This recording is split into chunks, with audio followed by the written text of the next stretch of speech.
Aloha and welcome back to a new episode of the Ohana Packers Edition podcast, the podcast where two dudes from halfway across the world talk everything green and gold. I'm Mike, and that's Iowa Joe.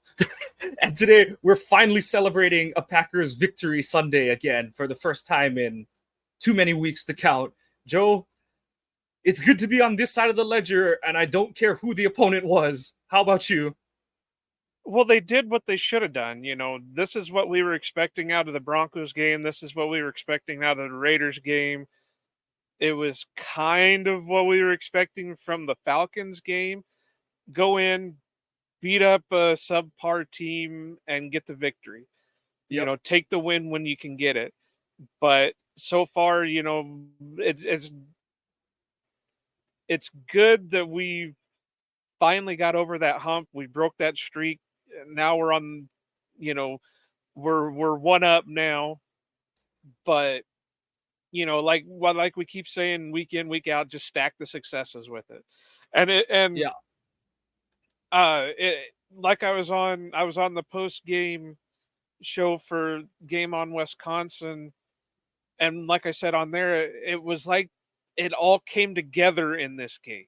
There were some bad, but it wasn't like a complete disaster out there like it has been the last few weeks. It actually looked like they were clicking and they were coming together, and they were responding to what they needed to respond to. No, that's a really good way of putting it. Yeah, they actually played cohesive offensive football. It didn't look like it was pulling teeth for an entire game. It got clunky at times, like you said, but for the most part, the operation looked more fluid. It wasn't so like stuck in reverse, stuck in park with the brake on kind of thing. There was a lot more, just sensible football being played today, not so much like getting stuck in the mud like we've seen the past month. So that was a good thing to see. But we'll kind of go play by play, or not play by play like we always do, but we'll do our usual go through the sides of the ball. But it's good to be talking, like you said, mostly good about a Jordan Love day. Not blow you away stats, but he did what he needed to do: 20 of 26, 228 yards and a touchdown. And in all honesty, when your run game gets 184 yards, that's a pretty good game passing the ball, honestly. So good stuff from Love. How do you like his game today, Joe? Outside of a couple of things, like a couple of the passes, like early on the pass to Christian Watson that Christian beat his guy, but Love kind of underthrew it. I know, Mike, you're good about saying that you have to go back to the all 22 and see how that played out, but really it looked like he just kind of underthrew the ball. I don't know if he misread it. I don't know if he didn't. And of course, the weather was a obstacle today too, because it was, even though it wasn't like a monsoon type rain, it Steady still was rain. raining. Yeah, it was still raining enough to cause issues. So, the ball could have slipped out of his hand for all we know, or he just didn't get the best grip on it. Yeah. Then the second one to Watson, where he actually caught it, which we'll get into here in a minute.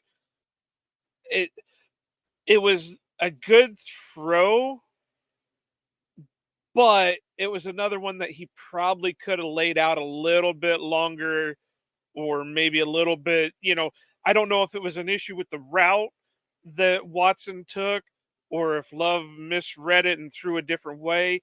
It was still a good jump. It was still a good catch, whatever. But I did see that as maybe a little bit of a something wasn't good in that, even though it resulted in a positive play. And then there was a couple of misses too. I know he missed Aaron Jones on a screen pass once. There were a couple drops. So realistically, if they wouldn't have had any drops and you add in the couple of errant throws, he still would have relatively been around the 24 out of 26 mark. So that's still even 20 out of 26 is still above 500, average. So Yep, that's almost 77% for Love today. So There you go. that's a good day. Yeah, I mean, so yeah, the two throws to Love. What I saw on the first one, I thought he was late.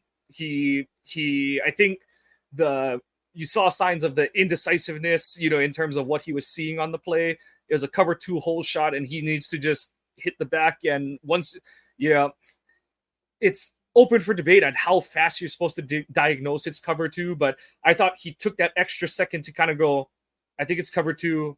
Yeah, it's cover two. Okay, it's definitely cover two. Here I go. I'm throwing the ball, kind of thing.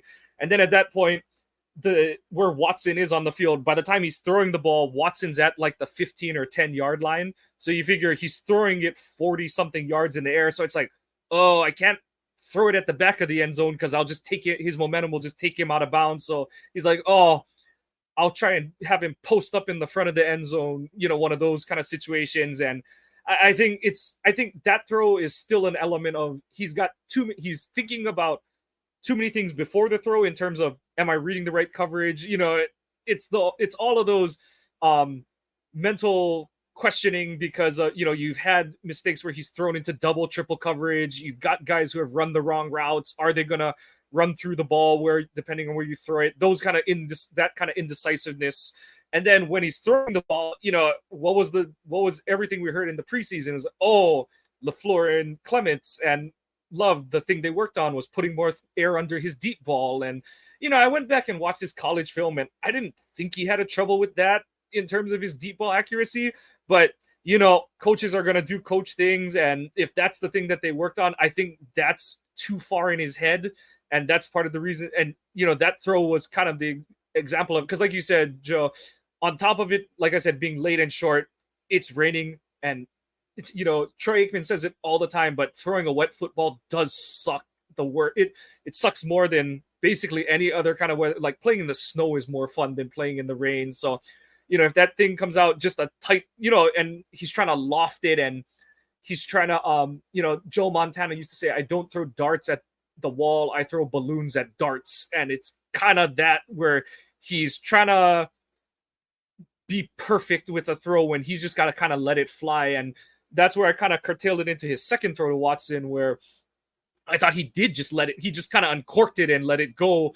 And I saw, Perone kind of criticize, he's like, why is he wait to throw it? But that one, I went back and looked at it just from the broadcast view, and he doesn't take in a discernible extra hitch or anything like that. He kind of curl hops into it, but he is throwing it like 30, 40 yards downfield at that point. So you got to get a little oomph behind it, especially because, he's going from middle, slightly near hash to far side of the field. And the only real critique I have on that one is it's kind of like the game interception at Denver where Watson has leverage. He's won his route, get the ball outside the number. And, I'm not saying that Watson's not going to still fall on his head, because he probably is going to still have to go up and go into the air to make the catch, to make sure it doesn't get broken up, if the safety comes over late and just gets his arm in there, kind of thing.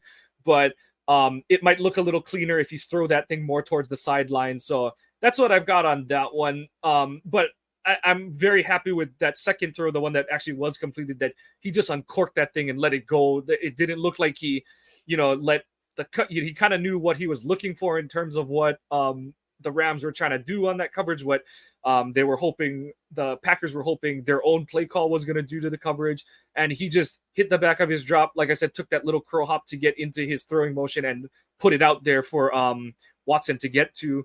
And then, yeah, the only other throws that I saw get questioned, there was the one that Heath dropped. And from what I saw on the broadcast and the close-up replay is that I don't mind how he put that throw in there. Everyone's like, oh, he's got to throw it higher. But if he throws it higher and leads him anymore, that's a hospital ball.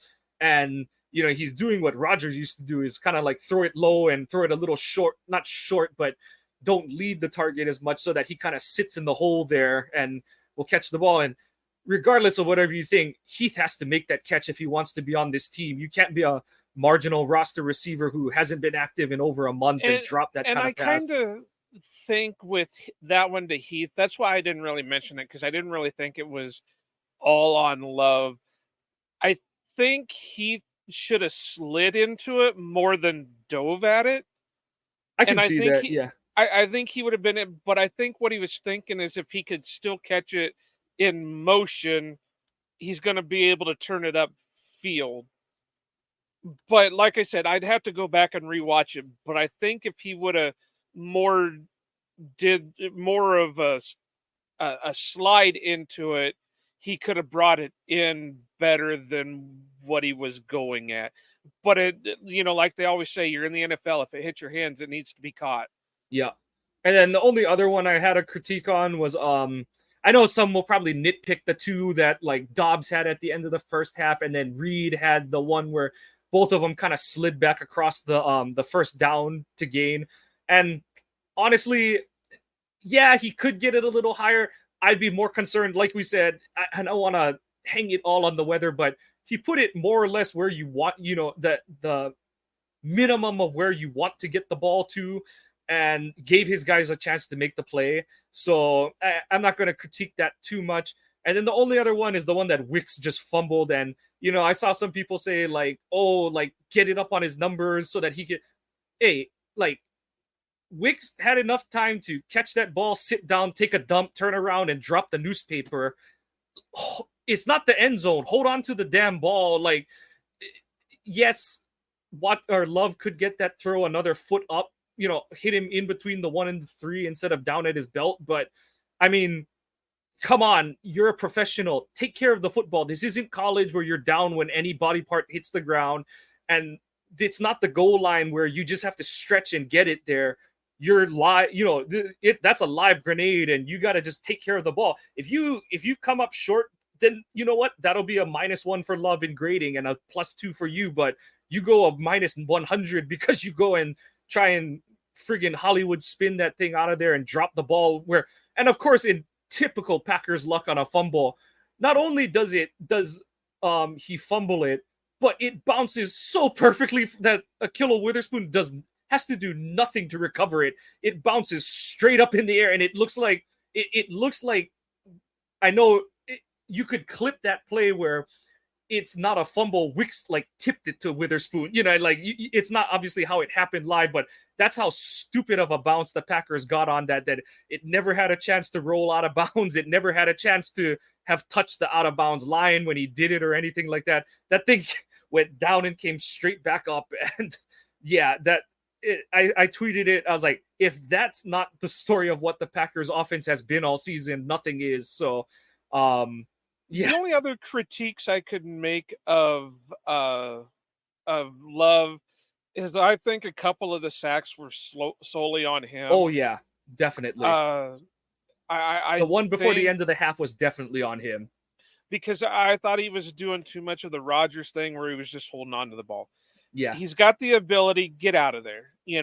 Don't. Or honestly, on that one, just take the 6-yard check down to Watson there. I understand that. At the time you have like 30 seconds or something like that. Just dump the ball out. No one, I know he's trying to like give guys a chance to get open, but Watson's there now. Put the ball on him. Give him a chance to do something with it. You have 2 timeouts at that point in time. So just get rid of it. Get Watson the ball, or even if you dirt it at his feet, that's 1,000 times better than taking a bad sack there. So yeah, definitely agree with you on that one, especially. And especially when the line is holding up for him. We've been concerned with the line forever, and he's got like a million minutes sitting back in the pocket. Do the check down or get the hell out of there. You've got the ability to run, just run it. It's funny because most of the game he was doing a good job of kind of getting through his progressions, hitting his check down, and it was kind of like coming out of the half, LaFleur kind of went back to Love and was like, dude, you did it so good for the first 28 minutes of the game, and then you took a dumb sack. So, and then you saw him kind of go back to quickly flipping through. It's like, this is gonna outdate the younger fans, but it's like going through a Rolodex. You got to know where the letters are, and you just keep flipping your fingers through that thing. Don't sit there going, where is Donald in the B section or anything like that. So right, yeah. But no, overall, I thought he had a solid game. Yeah, couple times where the throw to Wicks, the critique I'll have on him on that is, and I'm gonna go to my phase. I gotta see the coach's tape on that one, but you can see from the broadcast when you replay it that he's on his back. He's kind of jumping backwards as he's throwing it, but I can't tell if he's just trying to make sure he gets it over the rush on the left side or anything like that. But otherwise, I thought for the most part his footwork was pretty decent. He had a couple throws that got away from him a little bit, and then that touchdown he threw, that was just a gorgeous play design by LaFleur. I tweeted it. If you go back to 2012, it's basically the same play that Jermichael Finley scored against Detroit in Ford Field, where you fake the screen to the right and you come back to a tight end leaking out in the middle. And Musgrave broke 2 tackles, I think, today, technically. So it was good to see from him. Yeah, like Amr and I were talking on the post game, on that little shoestring, he looked like he wanted to go down. Oh, yeah. He felt the touch, and he was like, I got to go down. I got to go down. Not just baby steps, they're Bambi baby steps. But, hey, just like the theme of today's show is any progress is good progress for this. Any positive progress is good progress for this offense. So got to see a little bit of everything from everyone. Like I said, Christian Watson finally got a contested catch. We really hope that he's okay after that. Except for after doing it, he got like listed out with wreck. three different injuries and stuff. So hopefully he's okay. Dobbs showed off his strong hands all afternoon. I know he was only targeted 3 times, but all 3 of his catches were critical catches at the moment in the game he made. I really thought Love did a good job of spreading the ball around. Yeah. And that's what he did best in the first 2 weeks. And even the Saints game, that's when he was his best. And we'll kind of go through that later. But I thought one of the mistakes that he and LaFleur have had recently is they've tried to force the ball to Watson. And I understand getting it in your best, what's your most explosive playmaker's hands. But I thought they got away from kind of spraying the ball around, which is where they had a lot of their success to start the season. And I noticed that there weren't as many like screen plays as there have been in the past few weeks, where it seemed like every other play it was like some kind of screen, whether it was a tight end screen, or it was a wide receiver screen or running back screen. There wasn't a lot of that. They finally pushed a little bit further into the field than they have before. Yeah, so definitively, I've got 3 plays. So the one that he threw it a little wide to Jones, the one that he connected with Jones, and Jones got a pretty decent chunk gain on it. I think, what did he gain? I think he gained 13 on it. And then the touchdown to Musgrave, I kind of count as a screenplay because, it's using misdirection and you're throwing blockers in the way kind of thing and stuff. So, like I said, and they threw the ball, they dropped back to pass 30 times when you combine attempts and sacks, 31 or 32, I guess, because Love had a couple scrambles. But, when you have your number of screens down to 10% as opposed to 40, 50%, it works a little better. You can't throw too many backup curveballs to power hitters or they start to crank them. And like you're absolutely right, Joe. Seeing it used more sparsely, it made it more of a surprise to the defense as opposed to, oh, here comes another one because it's a second play after the last one. Yeah, but the O-line really held up pretty well for the most part. There were some dumb mistakes. Now, I tweeted it. I know a lot of other people were throwing it out there, but I don't know if it's my Packer fan bias, but when they would show the pictures on the screen, I couldn't see, these offside calls on Runyon. I know they called the one on Yash, but we all knew it was on Runyon. I really didn't see it. And then I know at his media scrum, Runyon said, that's how I've done it my whole life. And now they're starting to nitpick it. So I'm really confused by it. I don't know what you saw with it or... So it gets into this really gray and technical area of the rule book. And it's how the NFL, and I don't have the rule up right now, but it's how the NFL determines what crossed into, quote unquote, in the neutral zone is for offensive, defensive players. So for defensive players, it's easier because it's like, is your helmet across the ball? Which, okay, and that was my whole gripe with it is you got guys who line up offsides on, in terms of defenders. And of course, right after I said that, Rashawn gets called for, pretty blatantly lining up offside. But there have definitely been plays like that where we've played a lot of games where I'm screaming at my TV like, that dude, when we played the freaking Legion of Boom Seahawks, that was Michael Bennett's thing, was he was going to keep creeping his ass half an inch forward every play until he finally got told to back up. And so that's my first gripe with it. My second gripe is it's so inconsistent in terms of refs properly adjudicating what a legal alignment by an O lineman is. So what I'm talking about more is guys actually on the line of scrimmage. So you've seen where an offensive tackle is like so far back that his head is barely even with the waist of the guy next to him. In terms of the rule for what Runyon supposedly broke, Blandino tried to explain it on the broadcast, and I don't think he did a very good explanation because he tried to bridge the gap between using what's in the rule, like the explicit language in the rule book, but also trying to like trade some words out to sparse it down for fans. I believe the rule is helmet should match whatever the most front part of the guard, the next man over. So the center is obviously on the ball. The guard, that whatever, whether he's looking down or he's looking forward, whatever part of his helmet is the furthest forward can't pass the center's shoulder pad. And what I did watch is on the first drive of the Phillies' first drive of their game with the Cowboys tonight, I looked at what they do, and what they do, because obviously this is, Blandino was kind of mentioning, this is a point of emphasis for this year. This was something that the league committee kind of said, like, okay, we're not going to rule out the Philly, the tush push, but we are going to try and adjudicate certain parts of it. And so what they did was they want to make sure that the offensive linemen don't have an advantage, quote unquote, by being lined up offside or anything like that. So what Philly does, which is, if Green Bay is going to keep going with QB sneaks, which obviously I think they should, Jordan is, he's 6'4", 220, 230. So that's a good sized quarterback. And he's, watching him run all three of the ones that he ran today, he's good because he does that thing that you're supposed to, where he gets the snap, almost takes a step back to like look where the D linemen fall and where his O linemen are able to open a hole for him. And then he goes.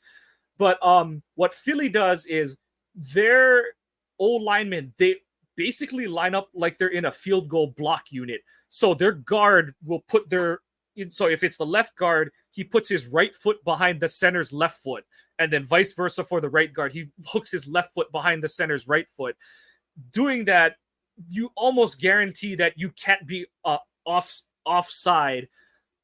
But the biggest gripe over all of this is that, and they're kind of 2 points into one. One, they're using a freaking view that's not a down the line of scrimmage view to say that he's offside. And I know that Westendorf was at the game, but I know if he was watching the broadcast, the two of us would be screaming the same thing. This is 2016 Michigan, Ohio State. JT Barrett was short, and I'll die on that hill every day of my life. Where it's like, you cannot use a camera angle that's canted back from the line of scrimmage to tell me that an offensive player was short or on the line of scrimmage, because it's like a multi-billion-dollar industry, right? And we can't put a camera down the line of scrimmage every time. And then the fact that you can't replay that, like, I understand that you don't want to have every play challengeable or reviewable, blah, blah, blah, all that kind of stuff. The DPI one was a horrible mistake. But shit like that, where you can visibly tell, is someone onside or offside? Yeah, I don't understand why that isn't some kind of reviewable thing. And obviously in this case, I don't know if it would have mattered because they don't, quote unquote, have a view right down the center of the line of scrimmage.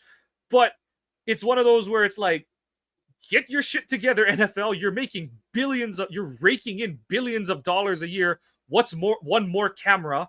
And two, why isn't that a challengeable part? If we can challenge, there's 12 guys on the field, why can't I challenge that one of them is lined up offside? So, well, I guess what really cemented my view on it is when Runyon said, I've been doing this my whole career. You know, it would be different if it was something that they just started working on. But if this is something this one player who was getting called for it has been doing his whole career, then why is it just now Right. being called? Because he's been doing it for the last. If he's saying he's done it for his whole career, then we know this whole season he's been doing it. And as far as I know, he's never been called for it yet. Yep. Other than today's call. So that's what really bugged me on it. But like I said, I agree wholeheartedly with you. If the NFL can put chips in the ball to know where the ball is, if they can put cameras into the pylons in the end zone to see that, if they can fly a friggin' drone over the field and catch camera angles, there should be no reason that they don't have an angle on there to look. Now, whether or not to challenge it, I don't know. Just because I think that would be too subjective in a way, just because I don't think it gets called enough to warrant a challengeable thing. It's such a rare call that, because I think before today I've never really heard of an offensive offside. Not on a Penalty. lineman. Not on a Yeah. lineman. I've definitely seen it on receivers and tight ends and stuff like that. But yeah, not on a guard, for God's sake. Yeah. Right. So, but anyway, probably should continue talking with the offensive line. So, I know they kind of took my advice and started rearranging a little bit.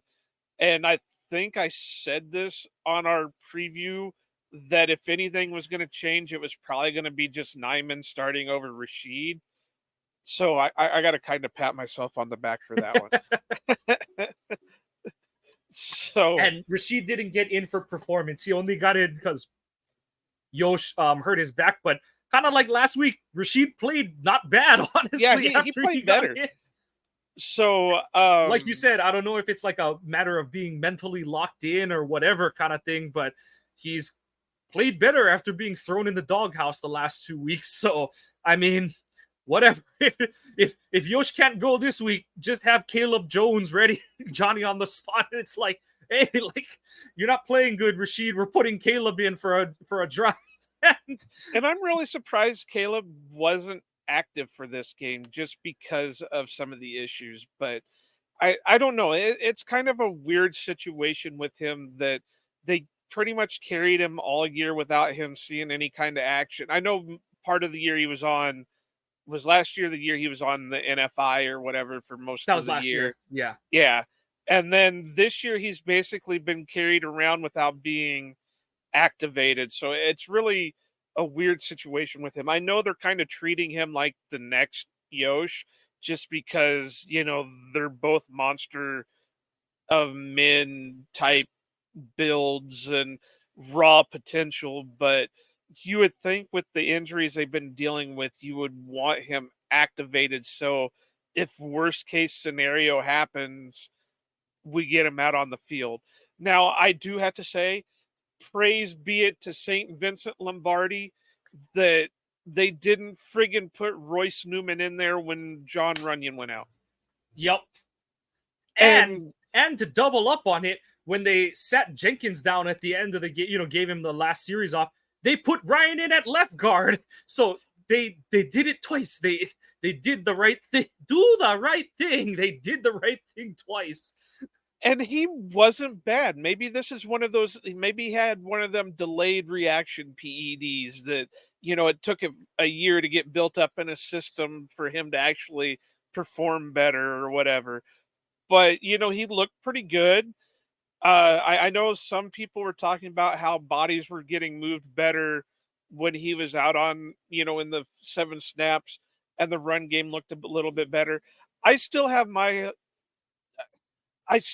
think Runyon is a solid guard. I know he's had his issues, but we've had issues up and down the whole line, so I can't solely put it on him. One, because the couple of plays that when Zach Tom moved to center, it looked like that whole interior looked a little bit better. then when Myers went back in, it kind of floundered a little bit more. So I don't know, but Sean looked good.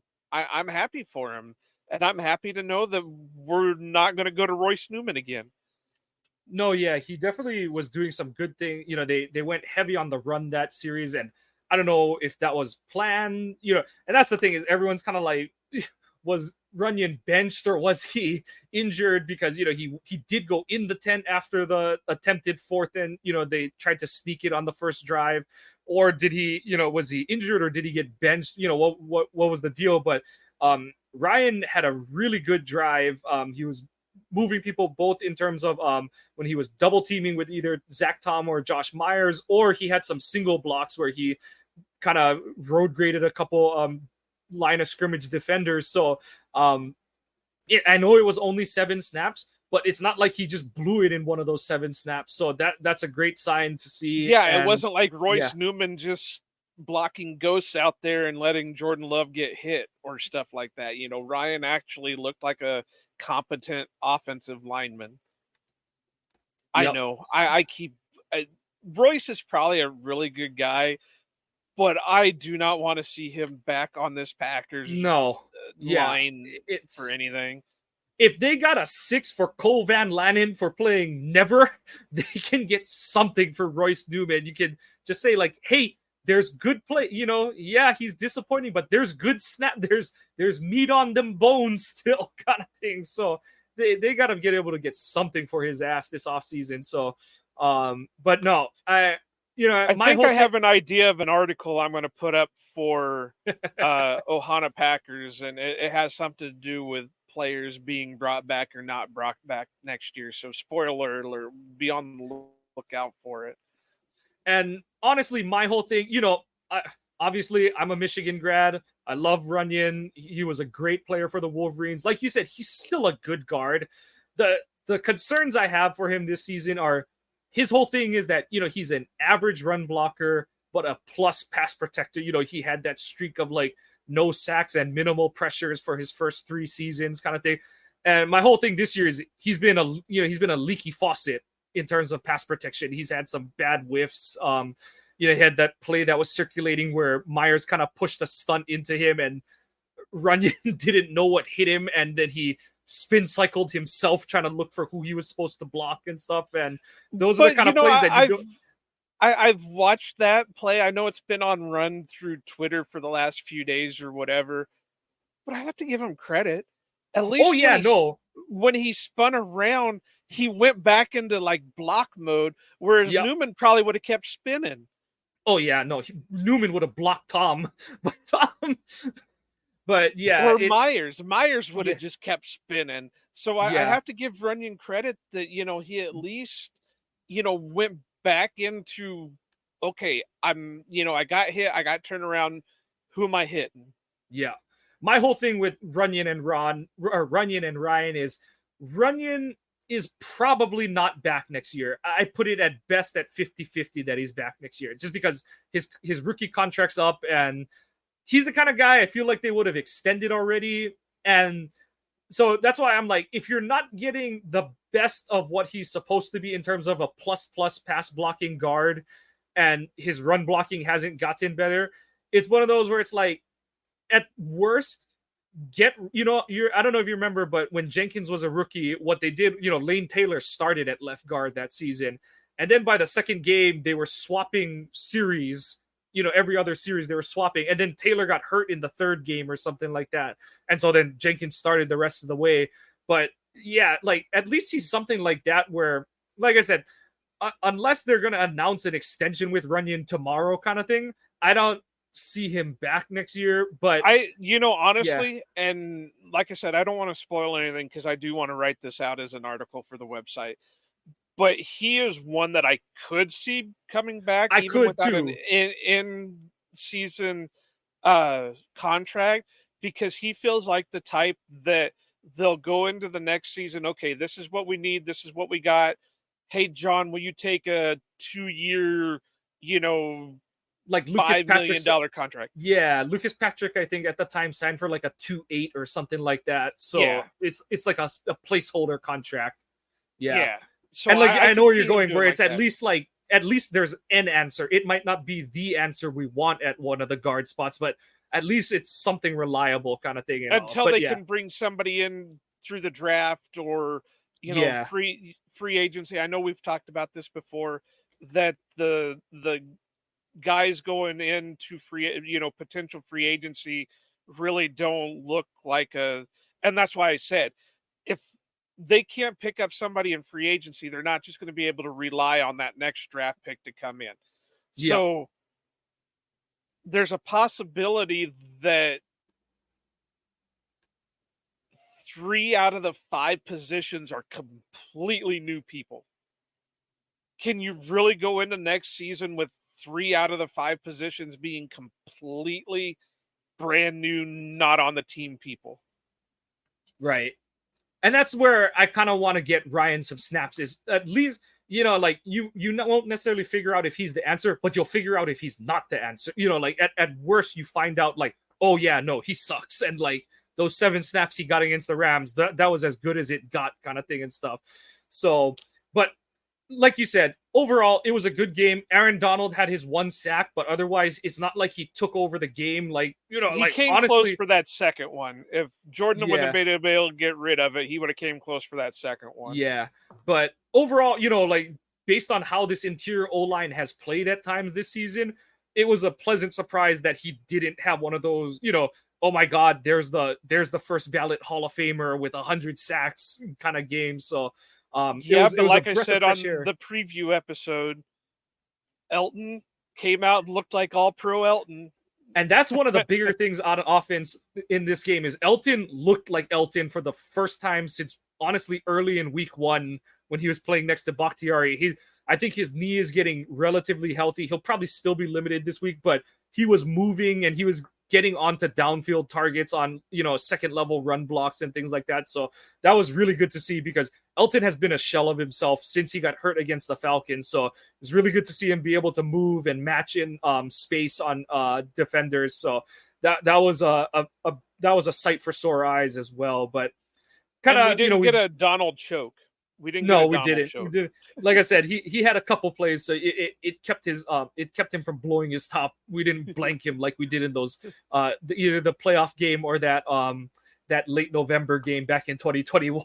But overall, like that was all of the good, and then like we said, it wasn't a perfect performance by the offense. You still saw some of those mental mistakes. I don't recall off first blush seeing cases where guys just blatantly ran the wrong routes. So that was a good bit of progress. Nothing where it's like Jaden Reed yelling at Christian Watson last week, or ones where we were like, was he throwing it to Reed or was he throwing it to Dobbs kind of thing.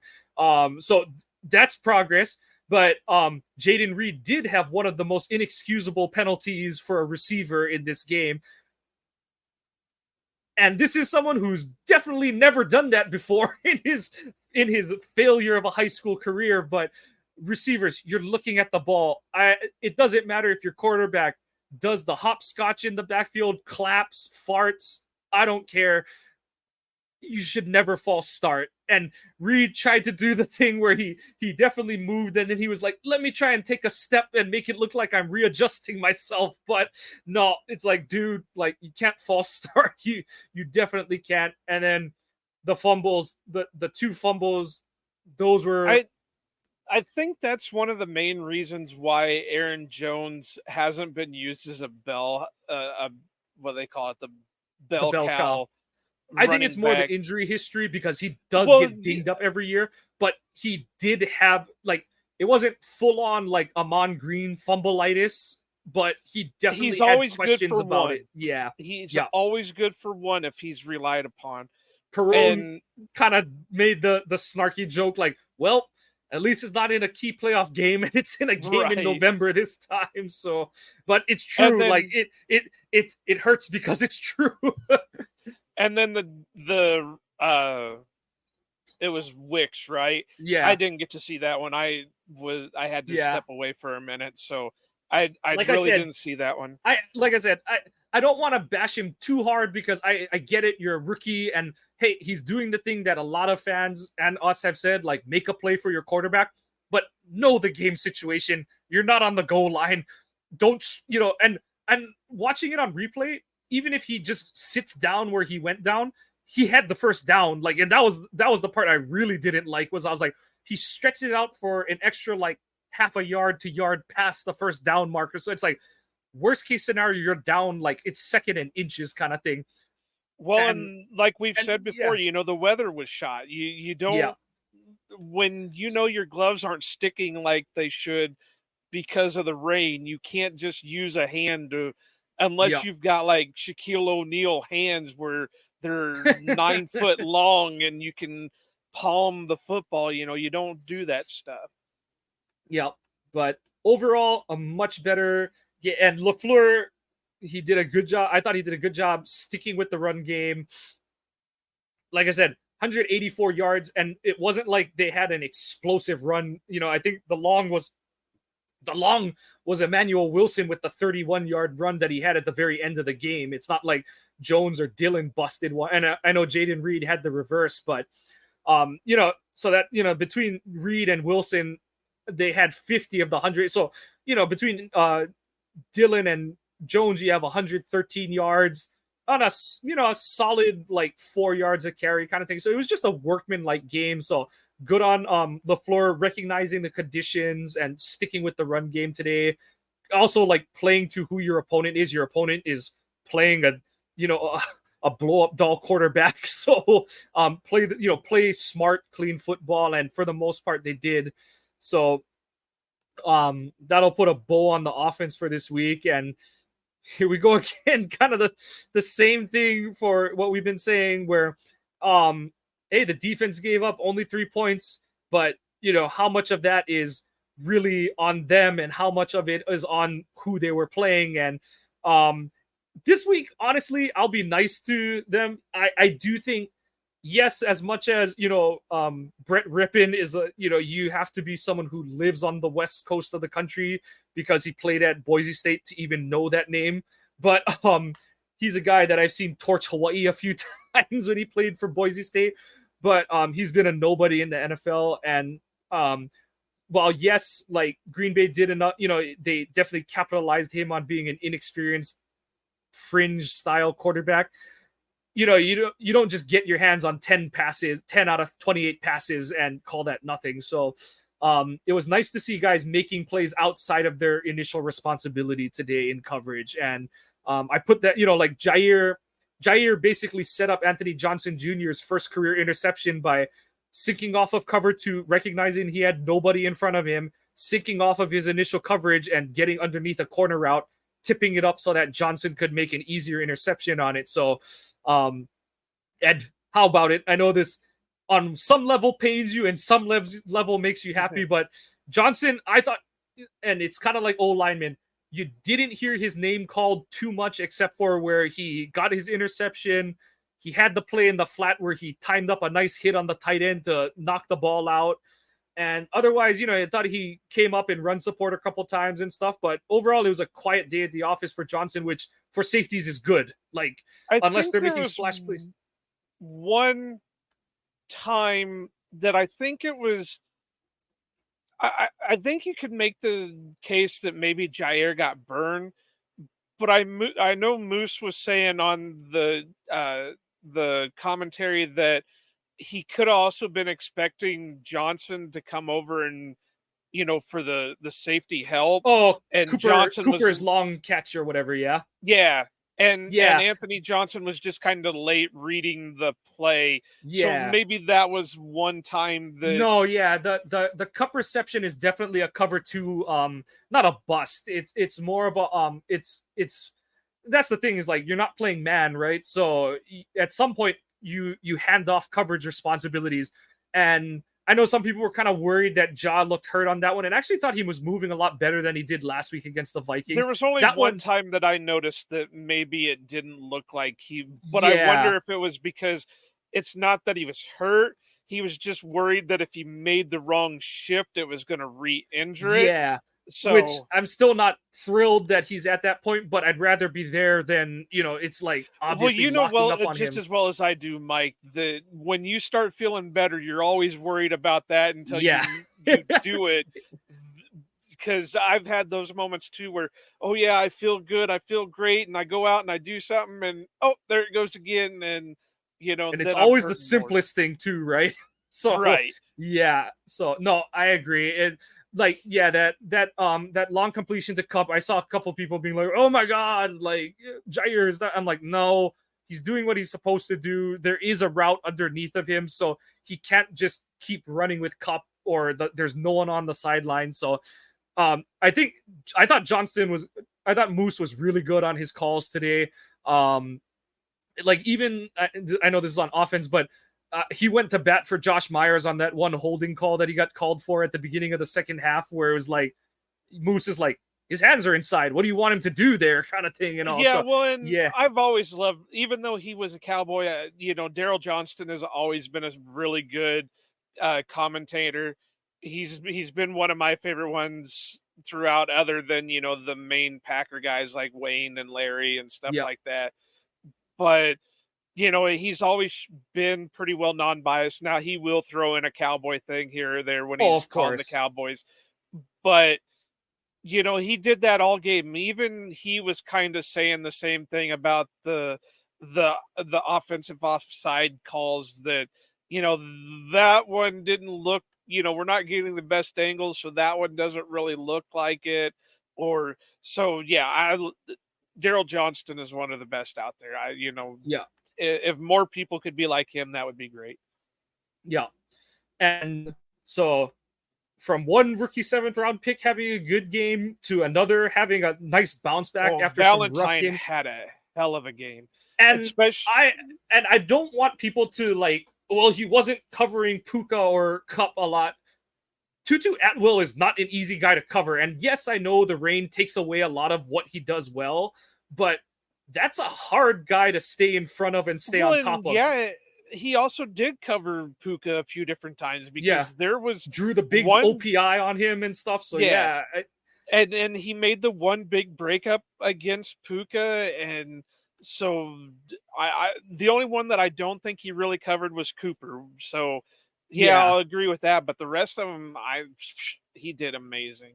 Yeah, it was a good, and these are the kind of games that I know that, they're quote unquote playing nobody, but these are the kind of games they're really good for young defense, especially young secondary players, especially in Valentine's case, where he's had a couple meh games and a couple rough spots within those games. Chris Olave kind of sunned him when he first got playing time against the Saints. And it's one of those where it's like, okay, Chris Olave does that to a lot of guys, so don't hang your head, rookie, kind of thing. But it was good for him to have this kind of a game where it's like, yeah, like that stuff I did in the preseason, that wasn't BS. That is actually who I am as a player and stuff. So it was good to see him, getting into it, being energetic, and they're gonna need that because next week they're playing Pittsburgh, and they have two of the better receiving options in Deontay Johnson and George Pickens, two big play threats. Well, so maybe Pickens. We'll get into that in the preview, but yeah. I know, but I got to say it here just because I loved it. Like I tweeted it when they were talking about it. I loved the talent of the kid. I really wish the Packers would have had him based on the talent. But that attitude is stank. Oh yeah, it's spooky. And I know that's one of the big things that they were saying about him at Georgia was he had amazing talent, but he was immature and he had a dumbass attitude on him. Yeah. So maybe he plays next week. We all heard the rumors that the Packers were never going to take him because of that. So yeah. Well, it wasn't just that. They were also very concerned about the health and stuff. Yeah. But combine the two and it's like, yeah, thanks, but no thanks. But and sticking with the rookies, Lucas, Wooden, and Brooks, they all had really good play. It was the play right before the Johnson interception that Lucas got isolated on a tight end, put that guy on his ass, and he just hustled his ass off the whole play and put Rippin on the turf on a throwaway. And I thought Lucas played a really good game. I saw someone tweet like, oh, he's doing nothing. And I'm like, he's playing limited snaps. He's setting the edge. He's hustling on plays that are away from him, and he's gotten a couple pressures where he should maybe have a sack or two, but like he had the one in the first half where I was like, oh, like he's totally kicked the left tackle's ass. But then because Carl Brooks goes inside instead of keeping contained, Rippon just ran right away from him, kind of thing. So I thought Lucas had a good game. I don't know how he'll grade by PFF or anything, but in my view of the broadcast view, I thought he had a really nice game that he put together today. Him and Brooks on the same side worked really well together. Yeah, I really liked, especially after Kenny went out. The one tackle for loss by Lucas was basically caused by Carl Brooks. Yep. So he took three blockers out. Yeah. Yeah. So I'm going to let you continue to pump up Lucas because I know I'm just going to sound like a homer when I do it. So, but I'm happy to see him, again, to use my common phrase, stack successes on that. Yeah. Because it just seems like week after week he keeps getting more and more involved in things. Yeah. And the thing with him is that he's getting more opportunities to rush the passer than Rashawn did as a rookie. We always relate the two because they're kind of the same player in terms of who they were coming out of college. And, Rashawn is what you hope Lucas turns into eventually, 2-3 years down the road. But, what's nice in Lucas's case, Rashawn wasn't going to get to play obvious passing downs because you had Preston and Zadarius in their first season. And so, but you're getting to see Lucas have some opportunity. And I thought one of the better things that Barry did this week is obviously he still did the thing where it's like, okay, Rashawn and Preston, you're off, and Ogbury and Lucas, you're on. And JJ had a good game too. He had some nice plays where he slipped some blocks and made some tackles for loss.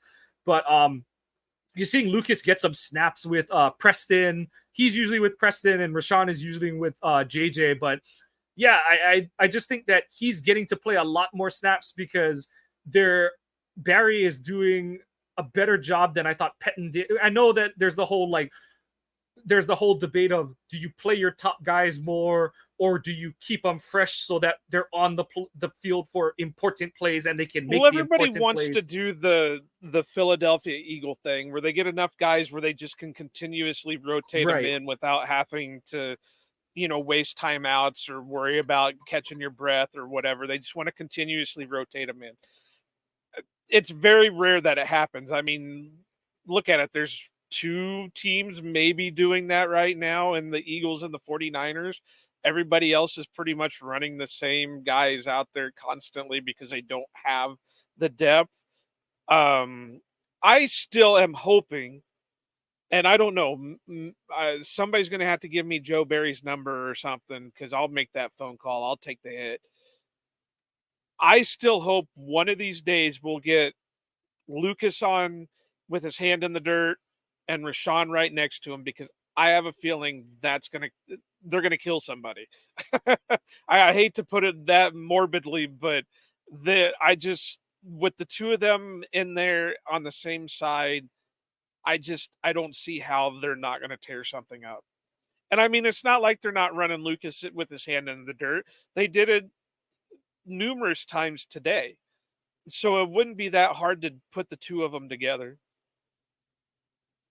Yep.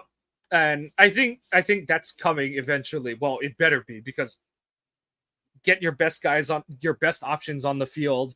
And, we saw more of Rashawn playing that old rover position that Zadarius would play when he was in his first and second year in Green Bay and stuff. So seeing them mix things up on defense. I thought TJ Slayton had another strong game, kind of like you said, stacking success from last week where he had probably his best game of his career. And then the big one to keep an eye on is Kenny, just to see what, you don't want to ever see one of your best players carted to the locker room, but I'm glad that he was getting carted just so he didn't have to walk there. They said it was a shoulder. So hopefully he's back sooner than later from that. But it's going to give a lot of these younger guys opportunities. And if Kenny's missed his time, Jonathan Ford is luckily still on the practice squad. So maybe we'll finally be right on one of those call-ups for once. But hopefully, I hate seeing Kenny being lost. I mean, he's been a rock for this team for the longest time. So whatever, but you need a big guy in the middle. And TJ Slayton's been doing it for a while, but maybe you throw two big guys out there and just let them eat the offensive line up and let your pass rushers have at him. Yep. I know I'm looking at this from a fan point of view, and I can't look at it like that because, oh, well, this isn't Madden, this isn't this or that. But, when you got two guys that are mountain of men that can, eat up double teams like for breakfast, I don't know why you wouldn't. Yeah. No, totally agree. But those are decisions that are out of our pay grade. But overall, give me Joe's phone number, I'll do it. I'll call him tomorrow. And I'll call him right now, damn it. Just going back to what we've been saying about the defense for the past month. Yeah, kind of like we said about the offense, they did what they were supposed to do against an undermanned and bad team. But we're going to find out in a couple of weeks because, they're going to play a bad Pittsburgh offense next week. So we'll see what happens there. But like I said, they do have some explosive playmakers. But right after that, it gets real because we're going to find out how good, you had some guys like Ryan Wood making snarky remarks like, ooh, a tough one for the fire Joe Barry people. But I'm like, yeah, let's see what happens in a couple weeks because, sure, they haven't given up 20 points since the Lions game, but who have they played? They played the Raiders. Oh, no, they gave up 24 last week to the Vikings. Never mind. But, they've held it down and kept the offense in it. But it's like, okay, but you played the Raiders, who just fired their coach and GM, the Broncos, and now the Rams with, like I said, a blow-up doll at quarterback. So, you get this Pittsburgh team that's kind of foundering on offense, and then after that, it's Chargers, Lions, Chiefs. So we're going to find out pretty quick how real or not that defensive, quote-unquote, defensive progress is. So, we lost the mic. Oh, no. I'm still here. I can see you still. Oh, you went max headroom. Where you, echoed out and then froze for a bit. Oh, geez. But yeah, so just getting back to it, we're they have one more game where they should be expected to hold an opposing offense down because they're playing Pittsburgh next week. But then it's the Chargers at the Lions and then the Chiefs. And we'll find out. We'll find out what happens now.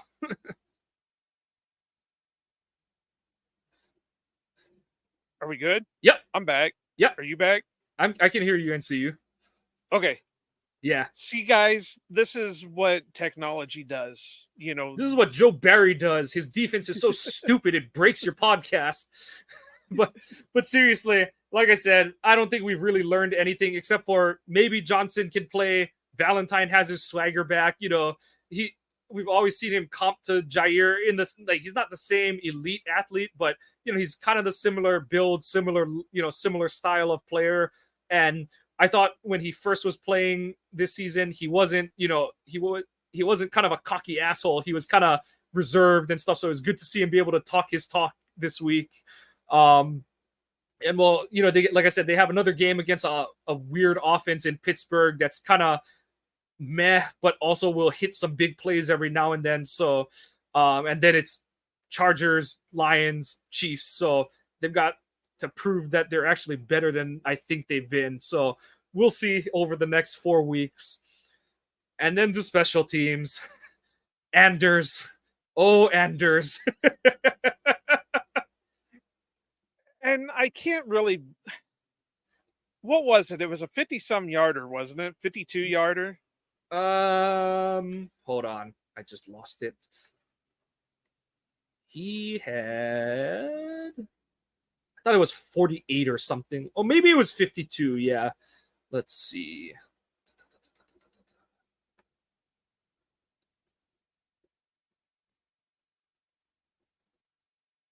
$48.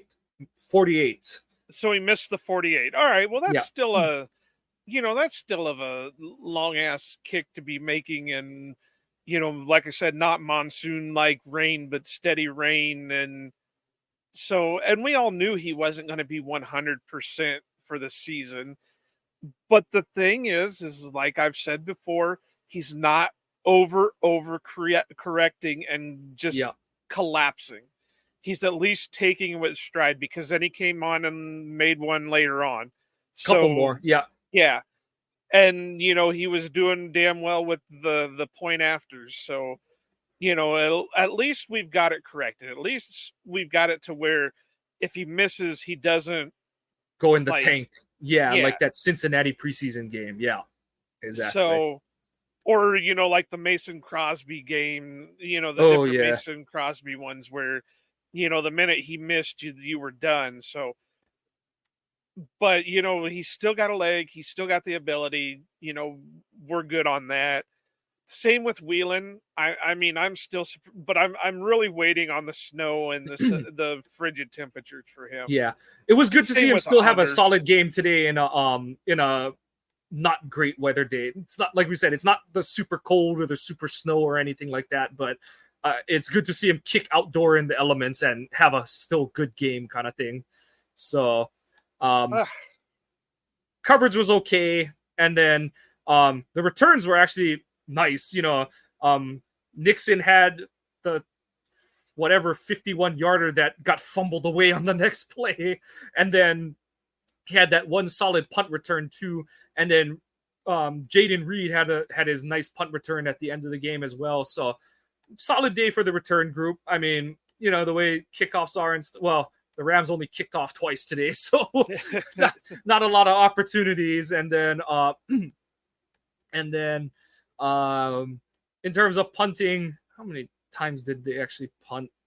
Well, they only punted 3. Oh no, wait, hold on, sorry. Oh, they punted 5 times. So yeah, they had a couple returns and few I'm just fair glad catches or let it bounce. Yeah. Keyshawn is being more patient.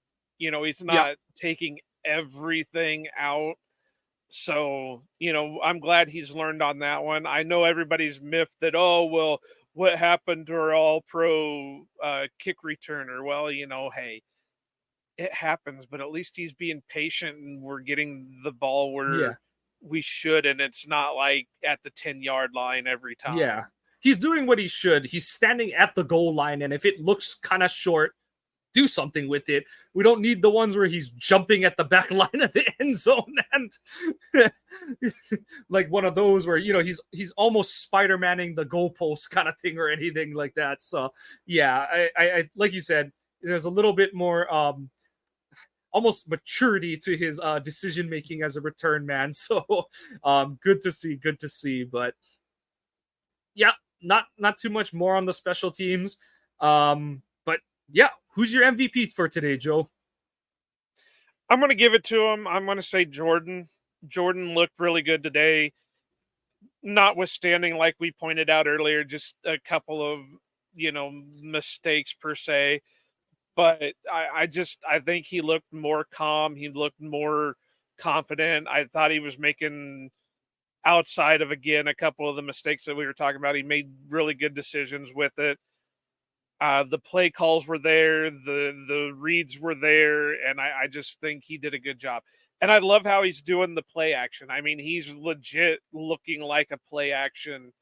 It looks legit for play action. It doesn't look like, the Favre ones where it was obvious he still had the ball in his hand, or, the fake throw that he would do after a handoff or whatever. So, I think Jordan deserves it. Yep.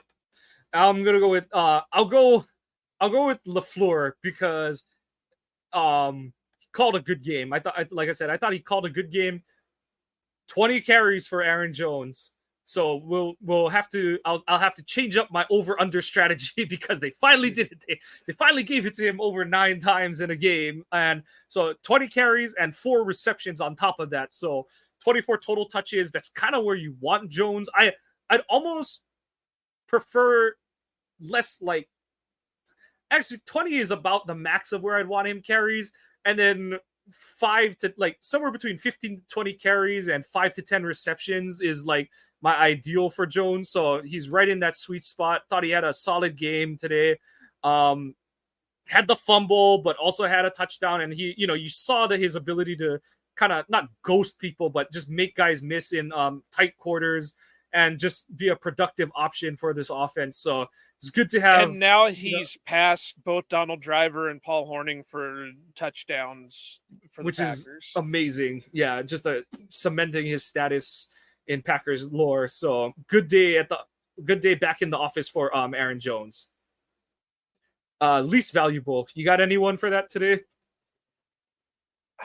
It's hard to really choose on it. I mean, the low-hanging fruit would probably be Jonathan Owens, just because he really didn't show out again. But I'm going to go off the wall, and I'm going to say the referees, just because I know there were stupid mistakes, and I know that, but it just seemed like a hanky fest again today. And I don't know if it was really that they were, if the calls were legit, or if they just, every so often these refs decide that they want to have more TV time or something.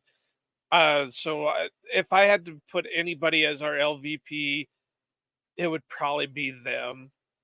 Unless you want to go like Mark Rippon or something like that. So no, he's an MVP. But yeah, I'm just gonna go. I'm gonna go super cheap on this one. It's the mental mistakes still, because like you said, there wasn't that one guy who just had a overly boneheaded game kind of thing. Because like I said, Jones was my MVP, but his fumble was one of those where it's like, how did he fumble that kind of thing? And then Wicks, he had, his fumble was stupid, but he also made some nice plays on other receptions. So, I don't want to just make him LVP when he still had a pretty productive game outside of that fumble. So, yeah, I'm just going to say it's mental mistakes personified. And until we really nip those in the butts, I'm going to stick with that one without like you said, without a surefire candidate to point at. So that'll be mine for today. But anything else for today's game, Joe, or any other thoughts? Just, like I said, stack successes. I kind of butchered the quote on the Game On post-game thing, but, to go with the Major League quote, Lou Brown says, we won one today. If we win one next week, that, they call that a streak. And, that's what you need to do. Jair said that, he expects to win the rest of, win out, the next 10 days they're going to win. So it's put up or shut up time. And, let's get it done. Absolutely. I think that's a really good and succinct way to put a bow on this one. But so that's going to do it for this week's episode, this week's game recap episode. Finally, back in the win column again are the Packers. And you've got two more excited and happy hosts than just dour and kicked in the nuts that we've been the past month. So that's going to do it for us. I'm Mike. That's Iowa Joe. Please follow us on Twitter. I'm at Kawano Mike. Joe is at Iowa_Joe86. Follow the show either by our website, ohanapackers.org. We're continuing to collect and add writers. Joey Van Zumeren started with his first article last week, and we'll be doing periodic releases. Got a couple more who are on board that will start to get their pieces up on the website, along with myself and Joe putting stuff up there. The show's Twitter handle is at Ohana_Packers. Please follow the podcast either on the website under the podcast tab or via your favorite podcast app. Please subscribe, give us a like if you're enjoying what you're hearing, and whether you're liking or not liking what you're hearing, please leave us feedback via comments. We do appreciate any that we can get at this point. Joe, we are another step closer back to 500. Packers are 3-5 at this point, looking to get to 4-5 next week. We want to say thank you again for joining us. Mahalo and aloha.